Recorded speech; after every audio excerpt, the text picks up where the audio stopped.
సితార దీనంగా అత్తామామల వైపు చూస్తుంది. ఇప్పుడు తన జీవితం పరిస్థితి ఏంటి అన్నట్టు. వాళ్ళు కోడలికి మొహం చూపించుకోలేకపోతారు. సితార ఏడుస్తూ పుట్టింటికి బయలుదేరుతుంది. ఆ తర్వాత ఏం జరిగిందో ఇప్పుడు చూద్దాం. సితార పుట్టింటికొస్తుంది. అమ్మా సితారా, బావున్నావా? బాగున్నానమ్మా, మీరెలా ఉన్నారు? ఎలా ఉన్నామో కాదు, ఎంత సంతోషంగా ఉన్నామో అడుగు. అంత సంతోషంగా ఉండేంత శుభవార్త ఏంటి నాన్నా? నీ పెళ్లికి మించిన సంతోషం ఇంకేముంటుందమ్మా? ఒకప్పుడు రచ్చబండ దగ్గరికెళ్ళి నలుగురిలో కూర్చుందామంటే భయపడేవాణ్ణి. నాది అదే పరిస్థితి. అమ్మలక్కలతో ముచ్చట్లాడాలన్నా భయమే. ఈ నరసయ్య గాడికి భ్రమరాంబకి తినడానికే లేదు, ఇక కూతురికేం పెళ్లి చేస్తారులే అని మొహం పట్టుకుని ఎగతాళిగా మాట్లాడేవాళ్ళమ్మా. కానీ ఇప్పుడు అలా ఎగతాళి చేసిన వాళ్లే నీకు పెళ్లి చేయడం చూసి ముక్కున వేలేసుకుంటున్నారు, మమ్మల్ని పొగుడుతున్నారు. తల్లిదండ్రుల మాటలు విని మనసులో సితారా, నేను మా అమ్మ నాన్నని చూడ్డానికి చుట్టంచూపుగా వచ్చాననుకుంటున్నారు. శాశ్వతంగా పుట్టింటికొచ్చానని తెలిస్తే ఏమైపోతారో. వీళ్ల మొహంలో ఆనందం చూశాక చెప్పడానికి నాకు ధైర్యం సరిపోవట్లేదు అనుకొని ఆ విషయాన్ని తన మనసులోనే దాచుకొని పైకి సంతోషంగా ఉన్నట్టు నవ్వు నటిస్తుంది. అల్లుడు గారు కూడా వస్తే బావుండేది కదమ్మా. అల్లుడు గారు నీతో బాగానే ఉంటున్నారు కదమ్మా. అదేంటి నాన్న అలా అడిగావు? ఏం లేదమ్మా, నువ్వొక్కదానివే వచ్చావు కదా, అల్లుడు రాలేదని అలా అడిగానులే. నిజానికి ఆయన కూడా నాతో వస్తానన్నారు. ప్రయాణం కూడా అయ్యారు. బయలుదేరే ముందు ఆఫీస్ నుండి అర్జెంటు పని పడిందని ఫోన్ వచ్చేసరికి వెళ్లాల్సొచ్చింది పాపం అని అబద్ధం చెప్తుంది. మరోవైపు మూర్తి పూర్ణమ్మ ఇంట్లో కూర్చొని ఇలా మాట్లాడుకుంటూ ఉన్నారు.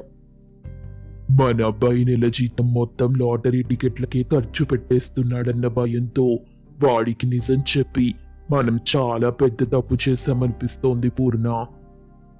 అవునయ్యా, చెప్పకపోయినా బావుండేదేమో. కోడలు మన దగ్గరే ఉండేది.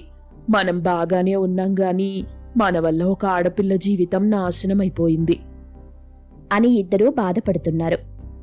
వీధిలోకి వెళ్లిన సితారని చూసి ఇరుగు పొరుగు వాళ్లంతా తన చుట్టూ చేరి తనని గొప్పగా చూస్తూ క్షేమ సమాచారాలు కనుక్కుంటారు. కుశల ప్రశ్నలు వేస్తారు. అది చూసి ఆశ్చర్యపోయింది సితార. ఎందుకంటే ఇదివరకెన్నడూ వాళ్లు సితారతో అలా మంచిగా ప్రవర్తించిందే లేదు. తనని చిన్నచూపు చూసేవాళ్లు. కాని ఇప్పుడు వాళ్లందరి మొహాల్లో సితార ఎంతో అదృష్టవంతురాలు అనుకుంటున్నట్టు భావన స్పష్టంగా అర్థమవుతుంది. ఇవన్నీ తన ప్రస్తుత పరిస్థితికి బయటికి చెప్పే అవకాశం లేకుండా సితారని మరింత ఇరకాటంలో నెట్టేశాయి. ఒకరోజు విడాకుల కోసం అప్లై చేయడానికి ఒక లాయర్ దగ్గరికి వెళ్తాడు శశిధర్. సార్, నాకు నా భార్య నుండి విడాకులు కావాలి. అలాగే ఇప్పించేద్దాం. ఇప్పుడు చెప్పండి, విడాకులు ఎందుకు కోరుకుంటున్నారు? మీ భార్య మంచిది కాదా, లేక మిమ్మల్ని ఏమైనా శారీరకంగా మానసికంగా వేధిస్తుందా? అలాంటిదేం లేదు సార్. సిగ్గుపడకుండా అవమానంగా ఫీల్ అవ్వకుండా నిజం చెప్పు. డాక్టర్ దగ్గర లాయర్ దగ్గర ఏం దాచకూడదు. తనది మంచి గుణమే. అలాగే మీరు చెప్పినట్టు నన్నెప్పుడూ ఇబ్బంది పెట్టలేదు. మంచిది అంటున్నావు, మరి విడాకులు ఎందుకు? తనంటే నాకిష్టం లేదు. ఇష్టం లేకుండానే పెళ్ళెలా చేసుకున్నావయ్యా? పోనీ ఎవరి బలవంతం మీదైనా చేసుకున్నావా? లేదండి, పెళ్లి నా ఇష్ట ప్రకారమే జరిగింది. కానీ అమ్మాయి అంటేనే నాకిష్టం లేదు. నాకంతా కన్ఫ్యూజన్ గా ఉందయ్యా. నువ్వేం మాట్లాడుతున్నావో అర్థం కావట్లేదు. పెళ్లి నీ ఇష్ట ప్రకారమే జరిగినప్పుడు అమ్మాయి అంటే ఇష్టం లేనప్పుడు ఎందుకు చేసుకున్నావు? మరి ఆ కారణం చెప్పు. పెళ్లి చేసుకునేటప్పుడు తనంటే ఇష్టం ఉంది సార్, కానీ ఇప్పుడు లేదు. ఏవయ్యా, నా బుర్ర తినడానికే వచ్చావా నువ్వు? పెళ్లి నీ ఇష్ట ప్రకారం జరిగిందంటావు, పెళ్లి చేసుకునేటప్పుడు ఇష్టమే కానీ ఇప్పుడు ఇష్టం పోయిందంటావు. అదే ఎందుకు? నీ భార్య మంచిది కాదా? లేదు అంటే తను చాలా మంచిదంటున్నావు. ఇక ఏ కారణం చేత నువ్వు విడాకులు అడుగుతున్నావు? నేను పెళ్లి చేసుకునేటప్పుడు ఇష్టపడింది తనని కాదు, తన అదృష్టాన్ని. ఇప్పుడది తనకి లేదని తెలిసింది సార్. అందుకే విడాకులు తీసుకుందాం అనుకుంటున్నాను. లాయర్ చాలా విచిత్రంగా చూస్తాడు. ఖచ్చితంగా నువ్వు పిచ్చాసుపత్రి నుండే వచ్చుంటావయ్యా. అదృష్టాన్ని చూసి పెళ్లి చేసుకోవడమేంటయ్యా? ఇప్పుడు అది లేదని తెలిసి విడాకులు కోరుకుంటున్నావా? నాకేం అర్థం కావట్లేదు నీ సంగతి. సార్, నా బాధ మీకు అర్థం కావట్లేదు. అర్థమయ్యేలా చెప్తే కదయ్యా నీ బాధ నాకు అర్థం కావడానికి. అసలు పెళ్లి చేసుకునేటప్పుడు ఆ అమ్మాయికి అదృష్టం ఉందని నీకెలా తెలిసింది? ఇప్పుడు ఆ అదృష్టం లేదని ఎలా తెలిసింది? అది పెద్ద కథ సార్, చెప్తాను. ఇప్పుడు నాకంత ఓపిక తీరిక లేదులే గాని నా ప్రశ్నకి సూటిగా సమాధానం చెప్పు. నాకు విడాకులు ఇప్పిస్తానంటే ఎన్ని ప్రశ్నలకైనా సమాధానం చెప్తాను. ఆ అమ్మాయికి అదృష్టం ఉన్నా లేకపోయినా దానివల్ల నీకు జరిగిన నష్టమేంటి విడాకులు కోరుకోవడానికి? నేను బాగా డబ్బున్న అమ్మాయిని పెళ్లి చేసుకుందాం అనుకున్నాను. కానీ మా నాన్న ఈ అమ్మాయిని పెళ్లి చేసుకుంటే నాకు అదృష్టం వరించి కోటీశ్వరుణ్ణి అవుతానని అబద్ధం చెప్పి ఈ అమ్మాయితో నా పెళ్లి చేశాడు. పెళ్ళయ్యాక ఆయన చెప్పినట్టు నన్నే అదృష్టము వరించలేదు.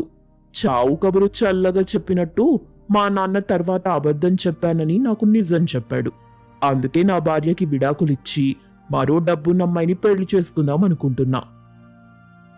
ఈ పాయింట్ మీద నీ తరపున నేను విడాకులకి అప్లై చేశాననుకో, నీకు విడాకులు రావడం మాట అటుంచు, జడ్జి గారు నాకు గడ్డి పెడతారు. నన్ను పర్మనెంట్ గా మా బార్ కౌన్సిల్ నుండి తీసేస్తారు. నీకు విడాకులు ఇప్పించడం నా వల్ల కాదు, పో. మరి విడాకులు రావాలంటే ఏం చెయ్యాలి సార్? నీ భార్య మీద నువ్వు కొన్ని నిందలు వెయ్యాలి. ఏం నిందలు సార్? నీ భార్యకి వేరే వాళ్లతో అక్రమ సంబంధం ఉందని. ఛా, తను అలాంటిది కాదు సార్. తనపై నేను అలాంటి నింద ఎలా వేయగలను? వేరే ఇంకేమైనా విడాకులొచ్చే మార్గం చూడండి. ఒక్కటే మార్గం, నీ భార్య కూడా విడాకులకి ఒప్పుకోవడం.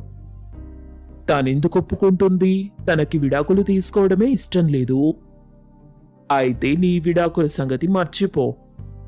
అదేంటి సార్ అలా అంటారు? అవునయ్యా, విడాకులనేవి ఒకటి భార్యాభర్తల ఇష్టం ప్రకారం ఇరువురి అంగీకారంతో ఇచ్చేవి. రెండు అక్రమ సంబంధాల విషయంలో ఇస్తారు. దానికి ఇరువురి అంగీకారం అవసరం లేదు, ప్రూఫ్ ఉంటే చాలు.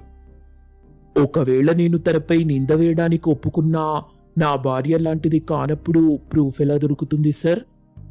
ప్రూఫ్ ఏముందయ్యా, 100 పుట్టించొచ్చు, నువ్వు ఒప్పుకుంటే చాలు. లేదు సార్, నేను అలాంటి పని చెయ్యలేను. అని కొద్దిసేపు ఆలోచించి, పోనీ ఇందాక మీరు చెప్పినట్టు తను నన్ను తిడుతుంది, కొడుతుంది, మానసికంగా హింసిస్తుందని అబద్ధం చెప్తే? ఆ కారణం పని చేయదయ్యా. మరిందాక మీరే చెప్పారు కదా. ఈ మధ్య నా దగ్గరికి విడాకుల కోసం వచ్చే చాలా మంది మగాళ్ళకి ఆ కారణాలే ఉంటున్నాయిలే, కానీ అవి వెంటనే చెప్పరు. సిగ్గుతో అవమానంతో వాటిని దాచిపెట్టి వేరే కారణాలు చెప్తారు. చివరికి గాని నిజం చెప్పరు. నువ్వు కూడా ఆ బాపతేమోనని అలా అడిగానంతే.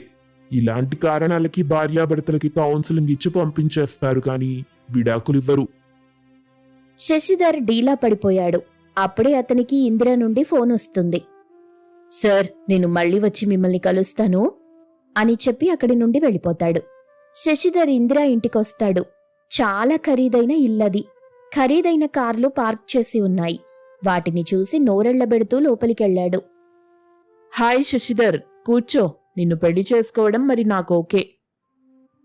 ఆ మాట వినగానే శశిధర్ ఆనందం పట్టలేకపోతాడు. చాలా చాలా థ్యాంక్స్ అండి. పెళ్లికి ముందు ఒక అగ్రిమెంట్ ఉంటుంది. ఆ అగ్రిమెంట్లో ఉన్న ప్రతి కండిషన్కి నువ్వు ఒప్పుకోవాలి. వాటిని అనుసరించబోతున్నట్టు అగ్రిమెంట్పై సైన్ చేయాలి. ఓ, అలాగే, చేసేద్దాం. పెళ్ళయ్యాక నువ్వు నాకెంత ఫేవర్గా ఉంటే అంతకు మించిన డబ్బు అనుభవిస్తావు. ఆ మాట వినగానే సంతోషంతో గాల్లో తేలిపోతున్నట్టు ఫీలవుతాడు. అలాగే. అలా కాకుండా నన్ను ఇబ్బంది పెట్టావనుకో, అగ్రిమెంట్లో ఉన్న కండిషన్స్ ప్రకారం తగిన మూల్యం చెల్లించుకుంటావు. అలా జరగడానికి అవకాశమే లేదు అని కాన్ఫిడెంట్గా చెప్తాడు. సరే, పెళ్ళెప్పుడు చేసుకుందాం? నా భార్య నుండి విడాకుల కోసం ట్రై చేస్తున్నాను. అవి రాగానే చేసుకుందాం. ఇంకా ట్రై చేసే దగ్గరే ఉన్నావా? ఎప్పుడవుతాయి అవి? దానికో చిన్న సమస్య ఉంది. ఏంటది? అలా అడగ్గానే శశిధర్ విషయం చెప్తాడు.